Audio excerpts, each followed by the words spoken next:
All right, guys, coming to you from three different points in California today. That's right, the Central Valley, Alameda, and was it Westlake Village, California?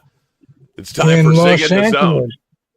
Angeles. Yeah, and it's time for Zig in the Zone with Ralph, I am Zig, here, Tycho. Sig, Ralph, Tycho, and I have a special guest. First of all, how you doing, Paulie? I gotta ask.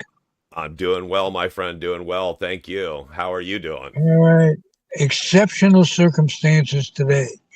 We are three people remote and trying to get it together. Um, Fred Wallen is my returning guest, scheduled for last week. You were a little bit ill, and we put it off.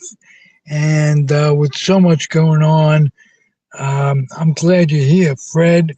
The last time we had you on the air, um, uh, it was it was Biden blowing up, having a horrible day, and we were relieved shortly after the show when we got a new candidate, and that candidate was supposed to have gotten rid of the evil Trump.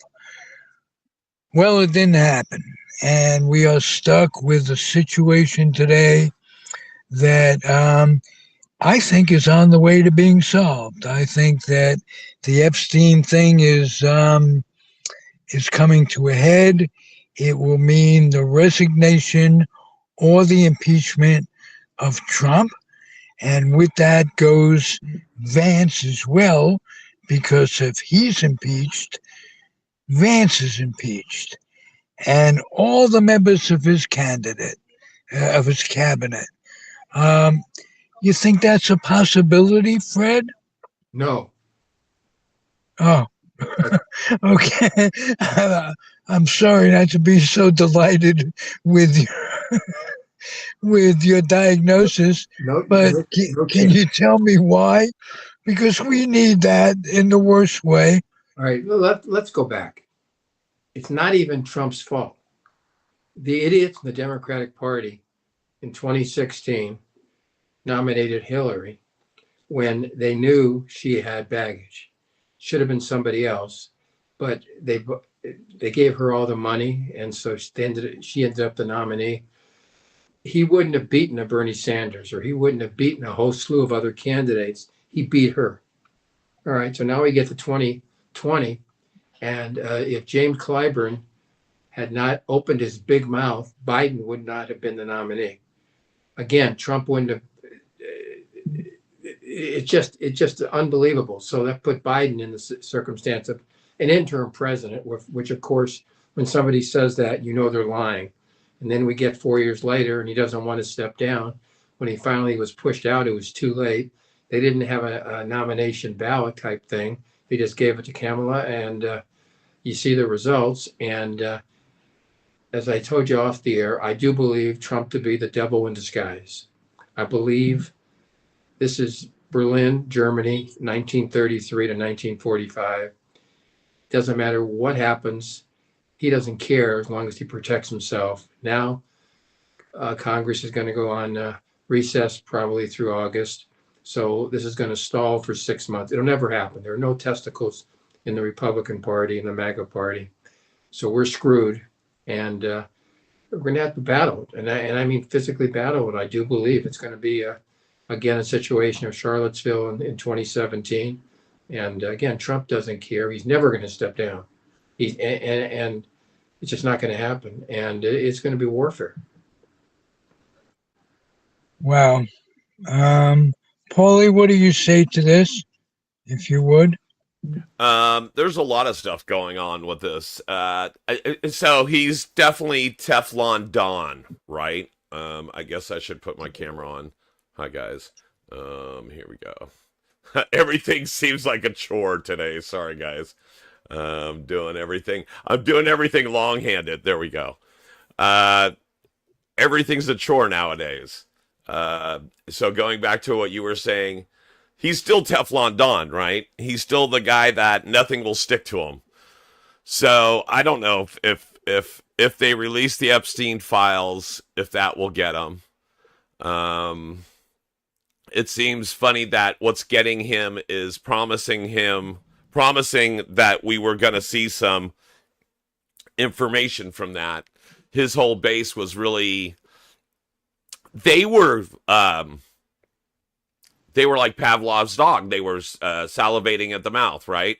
Because they know that there's some real rich and famous people, mostly Bill Clinton, right? I think that's who they had their sights set on, as they said, well, we know Clinton's slimy because he's been with Lewinsky and he's been to Epstein Island. But I don't know why Trump didn't think it through. I don't know why he didn't think, oh shit, I've been there. Oh shit, I was friends with him. Why am I really pushing release the Epstein files? And this was early on. His whole thing, his whole base, that was part of the get 'em. You know, it was Hunter Biden, it was Hillary in the email, it was Epstein in the files. It was a lot of these type of salacious National Enquirer kind of things that his base got lathered up on. And so if this is the thing that takes him down, it's of his own doing. What a dumbass, right? But I don't think it is. I don't know what's going to take him down. I think just the sheer fact of that he's running the country into the ground on multiple levels, economically, we're screwed. Around the world, we're now what he used to say that we were. We were actually considered America. People looked forward to coming here and the possibility of hope and prosperity and this and that. Now people want to get the fuck out. And nobody wants to associate with us. Now we're the ugly Americans. And we are. And it's scary. And so all the things he used to say about America, he's turned it into economically. And also it just shows where more than half our country is. They're willing to go down with the ship. They're willing to go down with the ship just because they have their party. I mean, at this point, it might as well be the Communist Party. Well, don't you guys see MAGA making concessions in the last couple of weeks that they're almost demanding, if you look at the polls, that these files be released? There's going to be redaction. There's going to be redactions, Ralph. His name will, if it comes out, his name will be gone. It's not going to even happen. Do you know what we need? You know what we need, guys? We need an old-fashioned leak. We need someone to leak out all these files. We need like an Edward Snowden, or we need or whatever, and just release it all unredacted. And you know, if it is redacted, we're gonna be able to read it like some of the Stormy Daniels lawsuit, defendant number one and shit. We know defendant number one is gonna be him. So I think it's just a matter of time. You want it resolved? Okay. Right now, Pam Bondi, so-called Attorney General, is meeting with Maxine, who's got 20 years. Oh yeah. You know she's telling her, listen, if you don't say anything, we'll pardon you. Yeah. Obviously, Maxine's got the book. Maxine is the leak. Maxine's got everything. Maxine's not going to say a word. They're going to release her. And then at the end of that, if she says anything, they'll kill her. But she won't say anything. So even that, from their side, is going to be covered up. I don't think it's going to happen. I really think it's going to take karma to maybe give him a stroke. And, I don't spit on graves too often. I'd fly to Washington or Mar-a-Lago to spit on his. That's the only way it's going to happen. He's going to have to go down. Karma's going to have to strike. Other than that, we're screwed. There are no testicles in Washington. And again, the reason he didn't have to think ahead is he knows there are no testicles. He knows he's got power. They're all worried. All of Congress is worried about getting reelected. And if he goes against them, they're not going to get reelected. And 1 out of 3 senators is going to get going up for reelection. And they don't want to lose either. Take a look at the 2 females in Alaska and Maine. They know that what Trump's doing, and they talk big. But when it comes to it, how do they vote? They vote with him.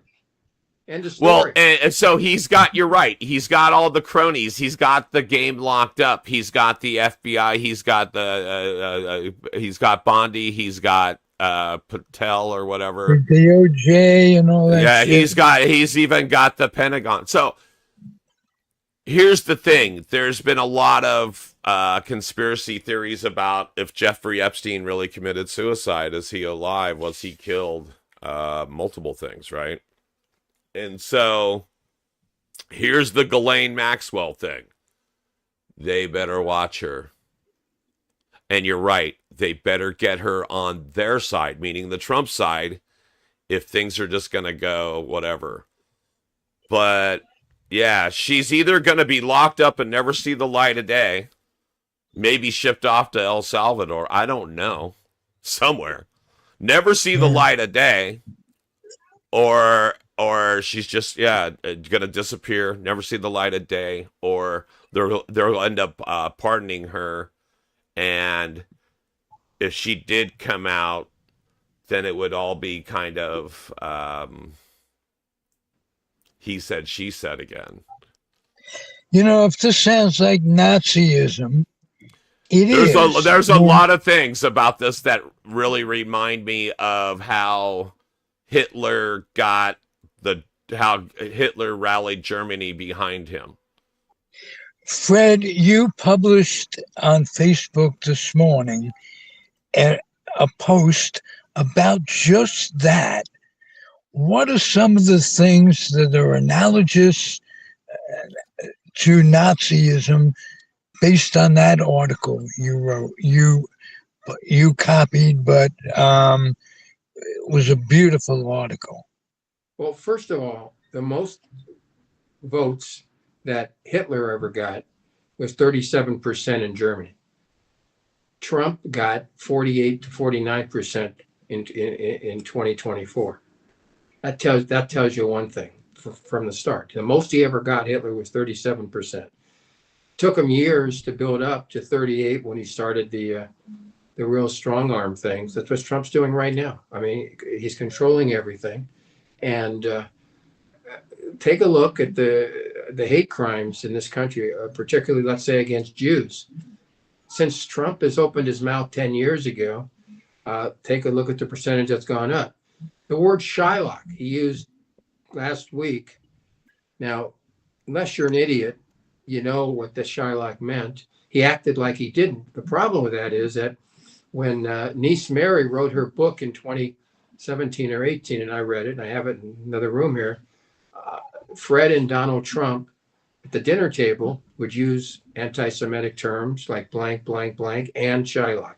So now on Facebook, I just call him Shylock, because folks, what Shylock is a money person that cheats and lies and steals and swindles.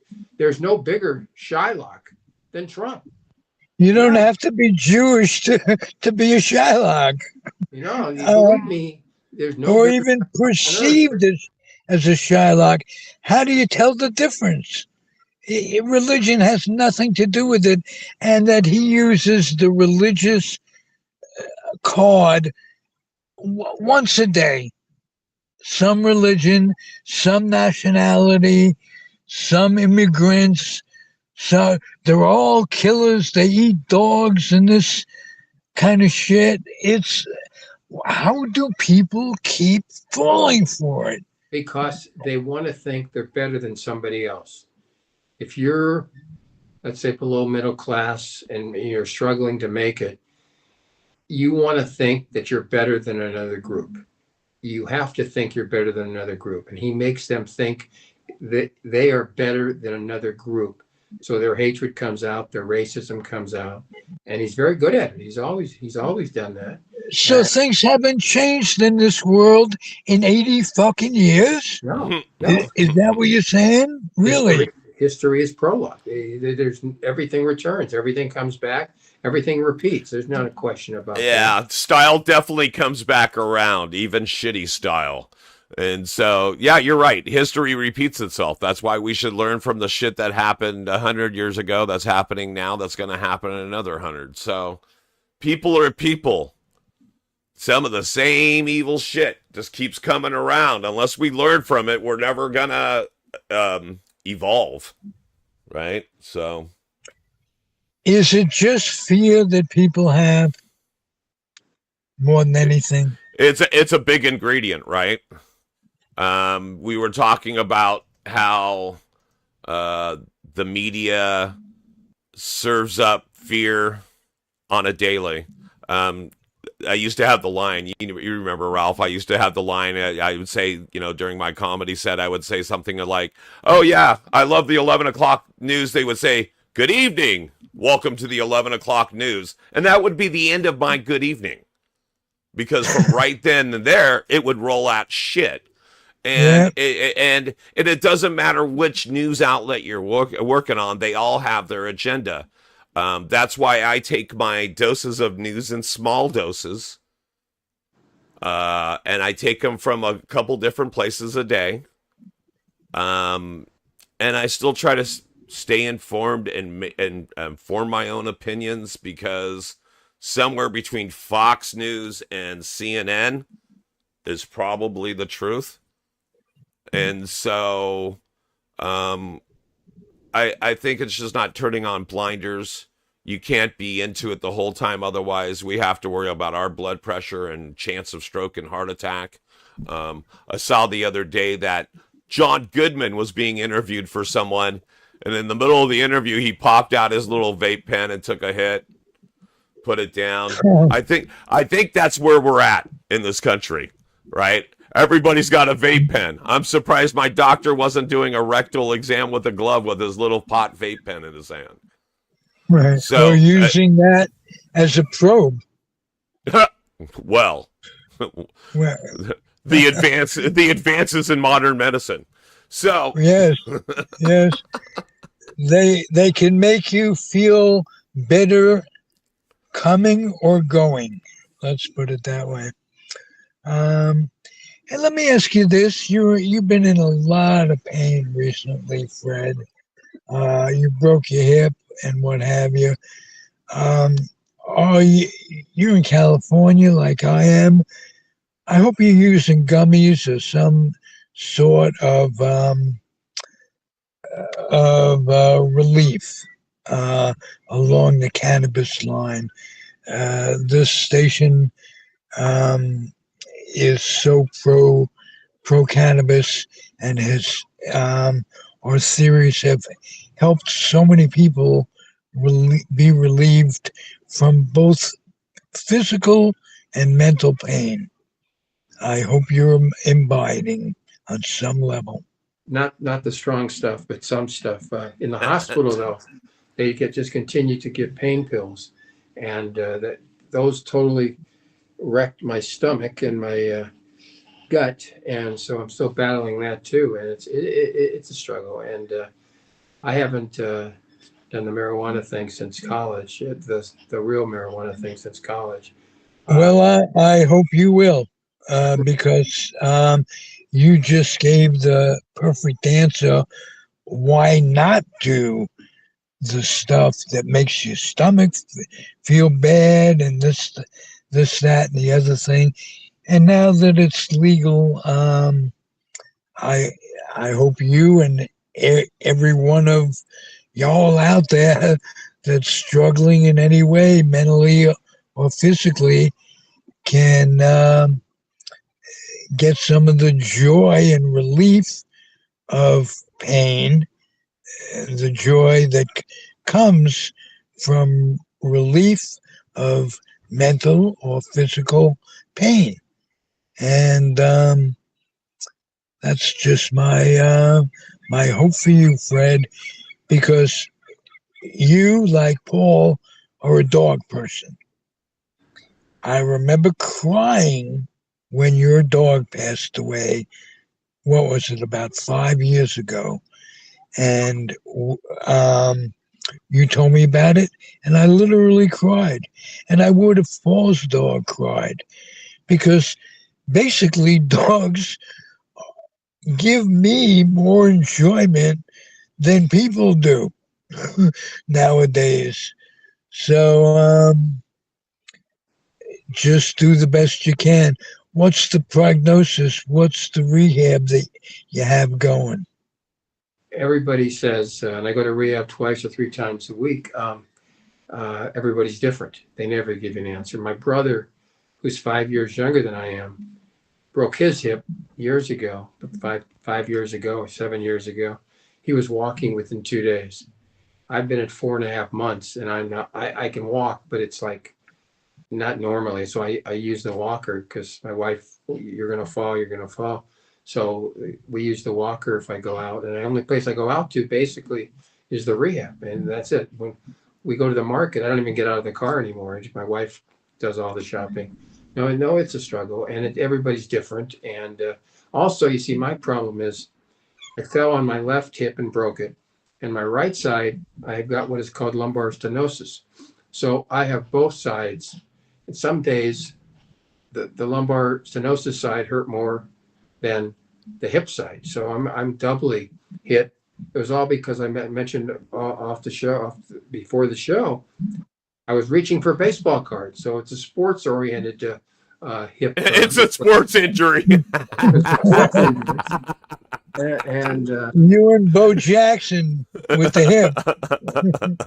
Hold on. So most last week when you were out, Fred, we should have just said you were on the DL. yeah. Okay. Sure. That's why that's the term we're calling it now. We're on the DL. Okay. All right. We gotta have some friendlier terms for this. By the way, we had a comment on social media from Michael B. Morgan. He said he's just weeding people out talking about Trump and his bullshit. So thought I'd share that with the audience or share that with you guys. And he is. He's trying to eliminate all his competition. The next thing is sanctuary cities. I perform and I own a business in a sanctuary city, and I talk a lot of shit. Truth to power in my sanctuary city. So I'm waiting for my studios to be raided in the middle of Zig in the Zone. That's why I'm taking it to the bunker. You know, there's some advantages to being remote. It'll take a day or so to find me after they find you. Right. So, and I'm not just, I can be deadly serious with the analogies to the Nazis. My grandmother got picked up and put on a train in Poland and went to the camps. And a lot of family members, my father's brother, and kids, and a lot of people were lost. So it was ingrained in me that these things can happen since I was, in the crib Right. in Nazi. Yet I'm surprised because, like I say, 80 years, we should have advanced more than that. Right. And I'm disappointed. So, Fred, let's talk a little ball. How about that to get our minds off this? That sounds good. Okay.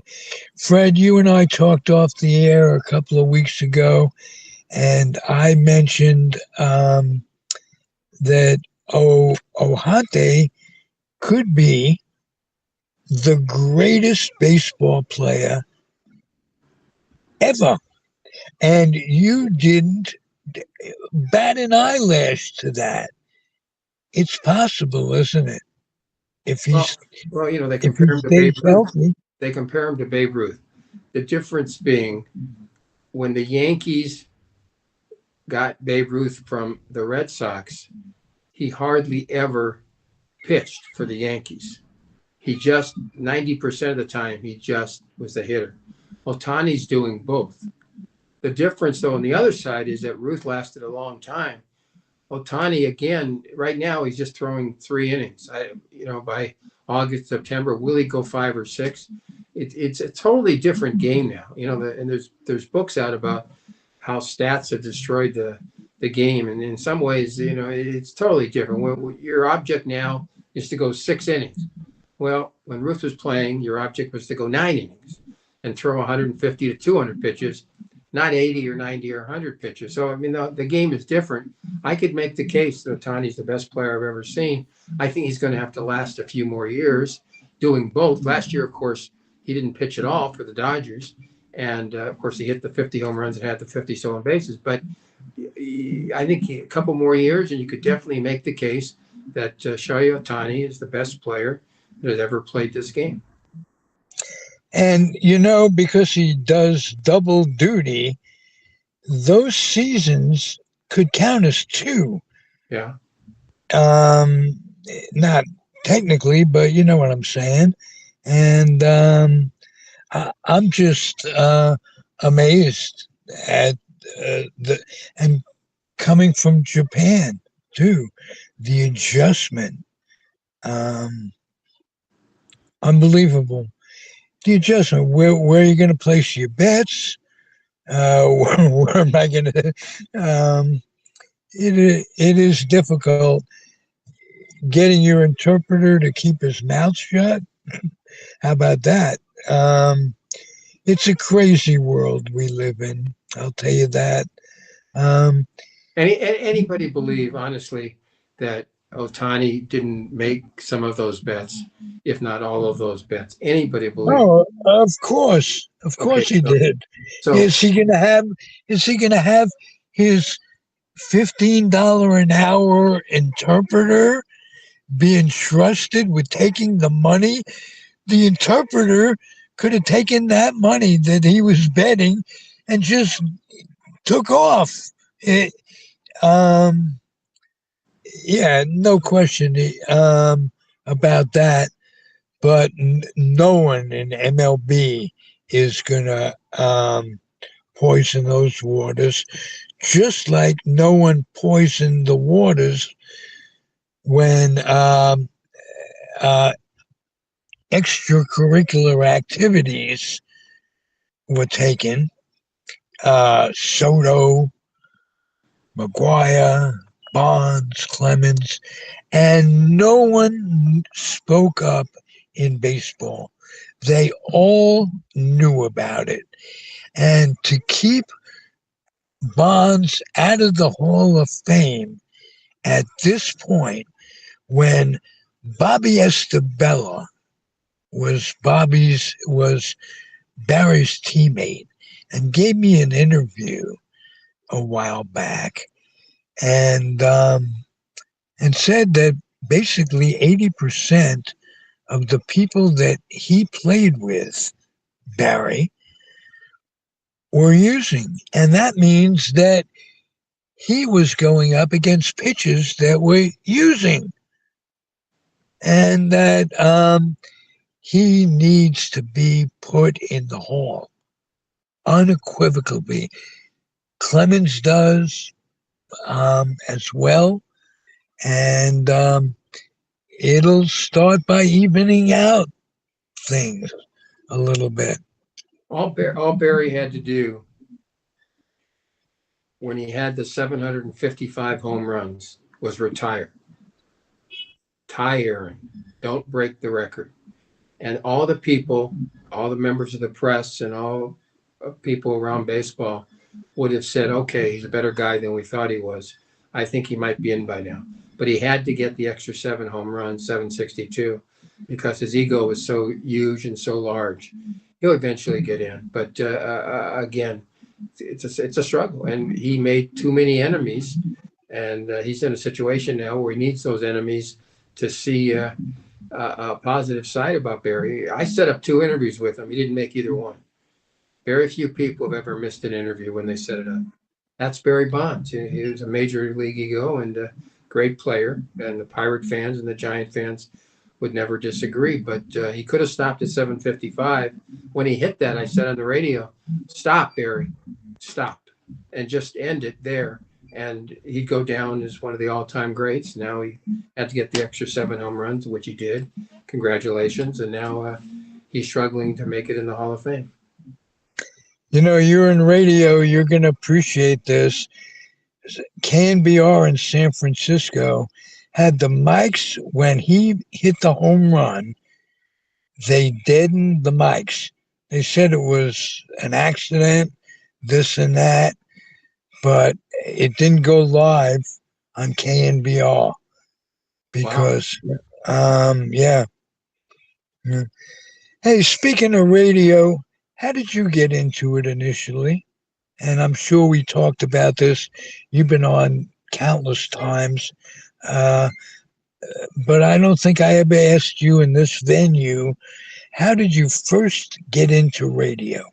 Well, first of all, when I was a little kid and I was a big sports nut, with my transistor radio, I tried to get the distance stations at night. I tried to get KEX in Portland and KNBR in San Francisco. KMPC here in Los Angeles would go dead every Sunday night. I actually got the Chicago station, either 690 or 720. This is not in a digital radio, just a regular transistor type thing. So I loved radio. Then I started listening to the talk shows, and my mom was very political, and I was very political. And I started calling Joe Pine and the other ones in Southern California. And then they hired somebody named Steve Allison, not Steve Allen, but Steve Allison. He was called the man who owned midnight. And I made friends with the producer. Joan Lennox was her name, and Hope is her name. And she put me on the air. So my mom or dad, where I lived was like 5 minutes from KABC radio. And they drove me there. So 3 or 4 times, I actually did hours with Steve Allison, the man who owned midnight. So it was a dream. And then my first job, I was in college. I became a morning producer at KABC, ironically, 790 here in Los Angeles. And my job, I swore to you guys the following: to steal the traffic reports from KNX and put them in front of Bob and Ken on the morning show on KABC, because KABC had fired the helicopter lady, Kelly Lang. So they were saving money. My job was to steal the traffic reports from another station, KNX. I should have known there what radio is and was, because it's never changed. That's a great story. That is an absolute story. Let me tell you something. Speaking of transistor radios, when I first got out to California, it was 1966. And I had a radio that could pick up all the local stations. And all of a sudden, a Pittsburgh station comes in, but it wasn't Pittsburgh, Pennsylvania. It was Pittsburgh, California. So I said, wow, if I could get this on one night, if I could get Pittsburgh, I'm in California. I went out and bought the biggest transistor radio at the BX imaginable, and I still couldn't get Pittsburgh, Pennsylvania. I got Pittsburgh, California. I miss New York radio, as would you if you were in anywhere else but LA. It's what you get used to. You know who I used to get? I used to get LA on that station and on that radio, and I miss Chick Hearn very much. He did some basketball, take you out of the popcorn machine, and he made a basketball game incredibly interesting at that time. He's been gone 23 years now, I think. I think it was 2002 that he passed away. Hard to believe. Wow. 23 years. And next month, That is, 3 years for Vince Scully. August 2nd, I do believe he passed away 3 years ago. uh, um, mortality sucks. Let me tell you, we are we are losing a bunch of people we've lost and are in the process of losing from the Comfortably Zone network. So much so that I've told Paulie we have to I think of don't, a better term than people passing on. yeah, Especially for our network. They've gone to the big leagues. I don't know. I'm thinking of yeah. something. We got to have something. If Fred's on the DL, then those guys made it to the bigs or the Hall of Fame. Let's call it the Hall of Fame. I The mean, the comfortably non-survivors, in a way, um, have gone to the Hall of Fame, the comfortably zoned Hall of Fame. yeah, such as it is, such as it is. But I'm proud of this network. I We have about 3,200 plus podcasts of all kinds, mostly baseball, mostly golden age of baseball. What would you consider the golden age for Fred? Well, again, when you're young, things stand out. So I loved the Duke, Willie, and Mickey. So yeah, the 50s, but that's probably because that's when I was born. So I mean that's you probably remember those things stand out. First game I ever saw that my dad points to the TV and he says, "That's the best player in baseball." And the next pitch, I swear to you, Duke Snyder hits a home run. So it was like I so I've always been a Duke fanatic. And then we went to when the Dodgers moved here in '58. Of course, Campanella was out forever, and then '59 they had the honoring Campanella night in March, and my dad took me 93,103. So I got to say the '50s to me will always stand out as the greatest decade in baseball. The one nice thing Walter O'Malley did in his lifetime is honoring Campy on that night that you attended. I think that redeems him. Remember, he took my teams, basically his team, the Dodgers. My team was the Giants were going to Minnesota, O'Malley notwithstanding, but he didn't need to take that team. They were the biggest profit makers with that little bandbox um, going at that time in the National League. It was pure greed. And I was a kid, I was 11 years old, and I got to see baseball as it really was. I love it anyway, but it's not the same kind of love. It's not, it's a business. And like my grandfather said about the Yankees, it's like rooting for IBM. Well, And yeah, I mean, let me just say one thing. I'd like to mention this.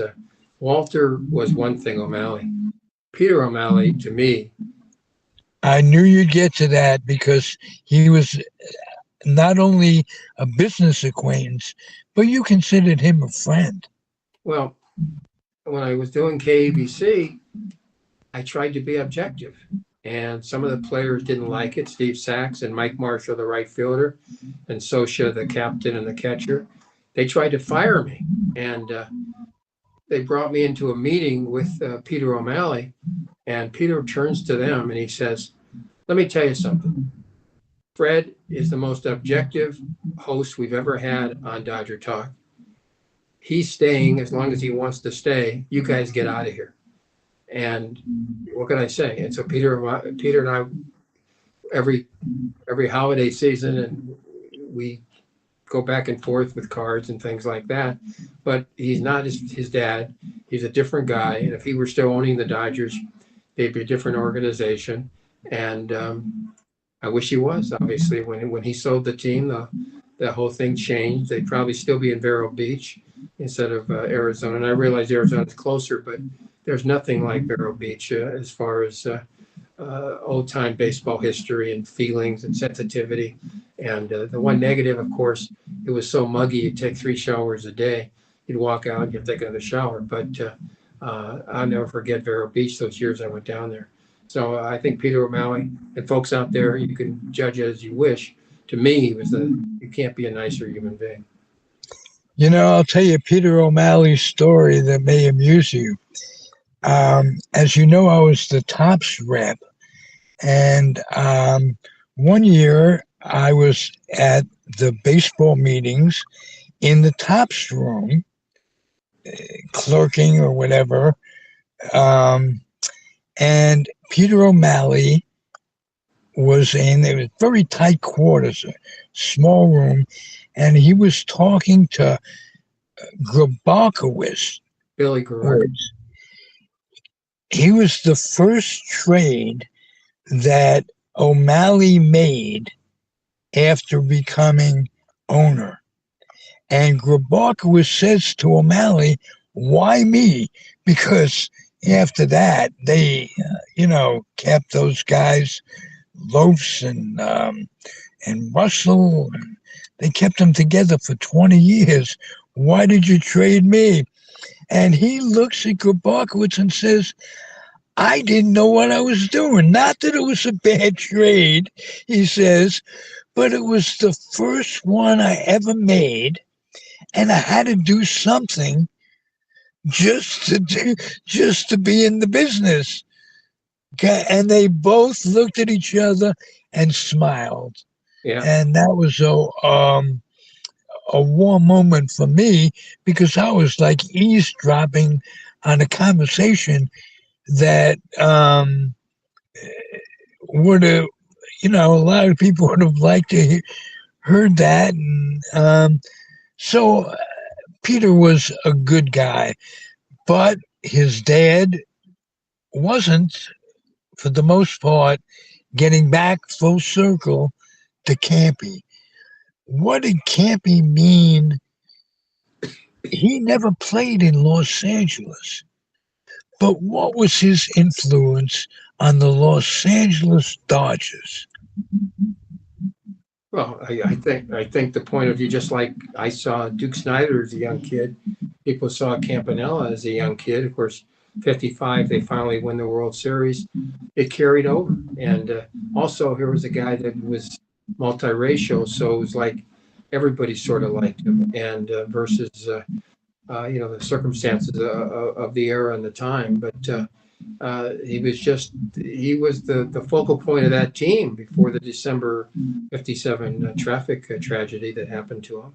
And, I used to see him all the time when I was doing Dodger Talk, and it was like, said hi a few times, but really never got into it. But, you want to just hug him, because there was a guy that the rest of his life totally, look at my hip bothers me.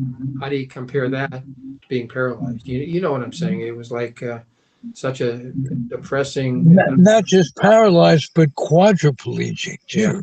Yeah. That was terrible. Terrible. Yeah. Hey, let me catch my breath a little, Paulie. Would you do some business for the station and for Comfortably Zoned, if you would? Absolutely, because I was going to say your mic is starting to do that thing. I was either going to say we should do what we normally do, or I should hang up on you and call back. But yes, let's do that business. Why don't you do that and send me a message with the link to what we have going now, and I'll publish that while you're doing this. I will try to do that, but let's see if we can get through the next. Because I would say the next 7 minutes. Let's do that next week. So first things first, let's do your socials, guys. Make sure to watch us, subscribe, ring that little bell everywhere you can get Zig in the Zone on the Comfortably Zone Network. That's right, on YouTube, Facebook, Instagram, and that's right, even on Twitch. There's our handles. Please go like, subscribe, and ring that little bell. That way, when we go live, if Paul's on time, which he was almost on time today, but even if he's late, you came very close, Paul. Considering I'm juggling and using a half scene, absolutely. Absolutely. But either way, when we go live, when Zig goes live, you'll get notified. That's that thing. Zig, do your Zig Says, and the camera's on you while you're doing your Zig Says. So go ahead and tell us about.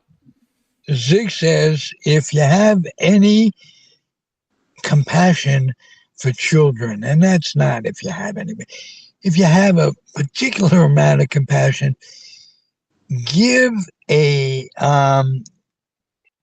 take your books, children's books that are new or lightly used, and wrap them up and send them or bring them or have a collection in your city to the Head Start program. This government is cutting back on everything that's pro-education for kids. And we need to give kids a passion through reading. And I would venture to say that your passion for baseball, Fred, is partially through what you read as a kid. Yeah. Am I right? Yeah, 100%. And whatever it is, it doesn't have to be baseball, but kids will respond to something that you don't know they're going to respond to. So give a bunch of books, have a neighborhood fundraising thing in all the communities around in Comfortably Zone's name or your own name, and take the books and enrich the kids' lives. Because we are falling so behind in reading scores in this country, in this world, that's the big thing Zig has to say to make There you life go. better. Right on. So now throw it over to your commercial breaks. It's going to be one to the other, but just say these are the people that let you sleep well at night. Hey, we are lawyered up. We are in Alameda and Oakland, where we live. We have access to two of the best attorneys. One of them is my friend, has been for 25 years, has helped me, and he is the best thing I can say about him. He's honorable. He's an attorney that's honorable. Play his little cut. All right, here we go, folks. Whether it's criminal defense, estate planning, or civil litigation, the answer is the law offices of Andrew Doja. Call us today at 510-865-1600 or find us on the web at dojalaw.com. For tenant and landlord disputes, there's no other than the law office of Jeff Canberra. Call now 1-510-865-7369, and don't forget to tell them Zig sent you. All right, so we had a little bit of an echo there, but we're back. Okay. How about the other one? We played back-to-back commercials. There you go. Oh, nice. The second attorney does the most interesting work in California. He brings renters and tenants and landlords, rather, together. There's a way of doing that through the courts, whatever it takes. But I think the biggest complaint with people in the looking for attorneys. They can't get someone to help them along these lines. And Jeff Canberra has done this for 20 years. And if you're having any sort of problems with renters and landlords, see Jeff, another honorable man. What more can we do for our listeners is provide you with two wonderful attorneys to call if and when you need them. So how about that for a commercial? Oh, there you go. That's Okay. perfect. That worked out well. Well, we're back here live in studios, multiple studios. We're doing what we're doing. It was cool hanging out with you, and it was gonna get a little bit better each and every time, right? So Always does. Always does. Fred, would you keep coming back, and would you keep rehabbing and get better yourself? Thank you, and hopefully, and we'll go from there. And you guys have a great afternoon. And both of my brothers are attorneys. I'll tell. Oh, well, if they move to Alameda, we'll give them some notice. You know, the old joke. What's 300 attorneys at the bottom of a lake? it's a good start. It's a good start. Yeah. Well, these attorneys that we're sponsoring are the antithesis of that. That's all I can tell you. Bye, guys. Bye. Thank you, Fred, for joining us. You guys, please like, subscribe, and do those things that you do. I don't have Zig's little normal things, but we're going to do this for myself, Zig, and the rest of the crew. Keep doing what you're doing. We'll see you next week at 11 a.m. Ha ha! Yeah, we are. Absolutely.